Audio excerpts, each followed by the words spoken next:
Sayın Bakan'ın açıklaması çok yerinde.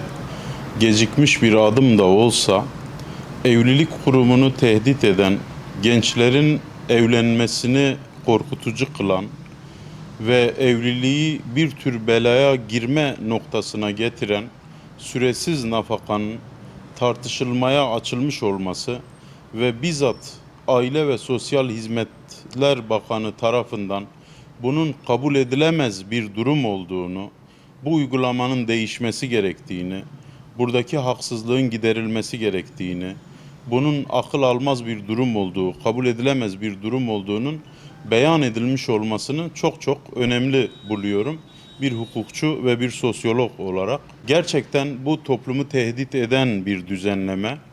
1988 yılından beri Avrupa'nın dayatmasıyla akla ve hukuka sığmayan bir uygulama vardı. Süresiz nafaka.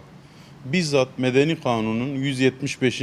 maddesinde evlilik bittikten sonra boşanma durumunda yoksulluğa düşecek tarafa süresiz nafaka verileceği yazılmıştı.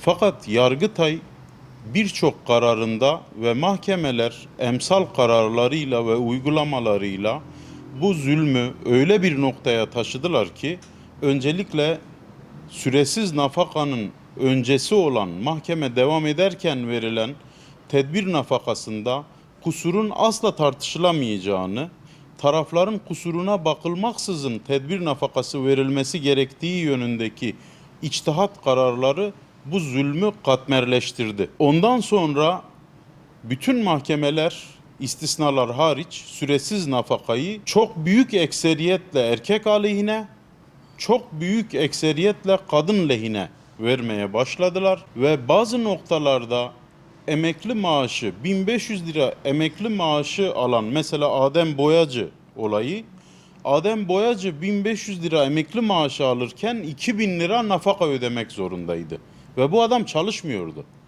Bu aklın kabul edebileceği, hukukun kabul edebileceği, vicdanın kabul edebileceği bir şey değil. Yani buna karar veren hakimin kesinlikle o an görevden alınması gerek. Çünkü hakimin kararı da, kanunlar da, uygulamalar da akılla bağlıdır.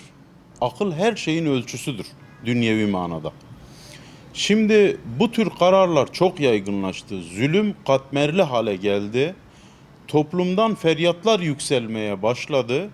Çok gecikmeli de olsa bu feryadın aile ile ilgili en üst makamda ve Aile Bakanlığı'nın Kadın Bakanlığı olarak görülmeye başlandığı bir dönemde bu hatadan dönme sinyali verilir şekilde bu beyanın verilmesi çok çok önemli. Devletin bu hatadan, bu yıkımdan aileye karşı, aile kurumuna karşı ve erkeklere karşı bu saldırıdan vazgeçtiğinin kararı bence bu.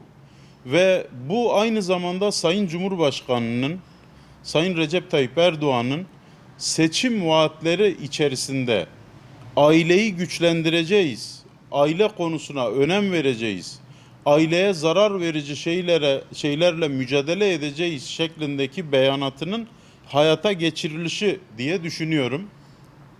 Bunun devamının da geleceği kanaatindeyim.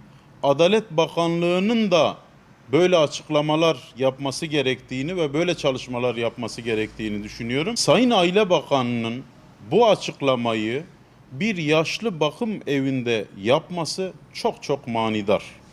Çünkü aile olmadığında, çünkü aile dağılmaya başladığında, çünkü kültürel yozlaşma olduğunda dedeler ve nineler, anneler ve babalar çocuklarının ve torunlarının yanında olamayacak. Nerede olacaklar?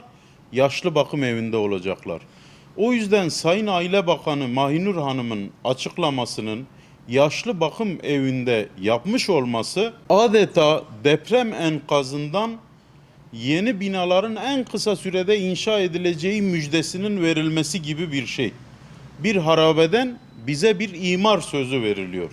Ben bu sözün arkasında durulacağı kanaatindeyim, durulması gerektiği kanaatindeyim. Aksi durumda toplumumuzun temel taşı olan ve Mehmet Akif Ersoy'un korkma derken dayanak olarak gösterdiği, korkma, sönmez bu şafaklarda yüzen al sancak, sönmeden yurdumun üstünde tüten en son ocak dediği, buradaki ocak aile manasındadır. En son aile yıkılmadan bu al sancak düşmez diye korkmamaya garanti gösterdiği büyük şairin aile biterse gerçekten her şeyimiz biter. Edebimiz biter, ahlakımız biter, milli varlığımız biter, inancımız biter, İslamlığımız biter, insanlığımız biter. Süresiz nafakanın bir an önce, bir iki ay, 3 ay dahi beklenmeden bir an önce mümkün olan en kısa zamanda kaldırılması ve bu toplumsal yaranın bitirilmesi gerekir diye düşünüyorum.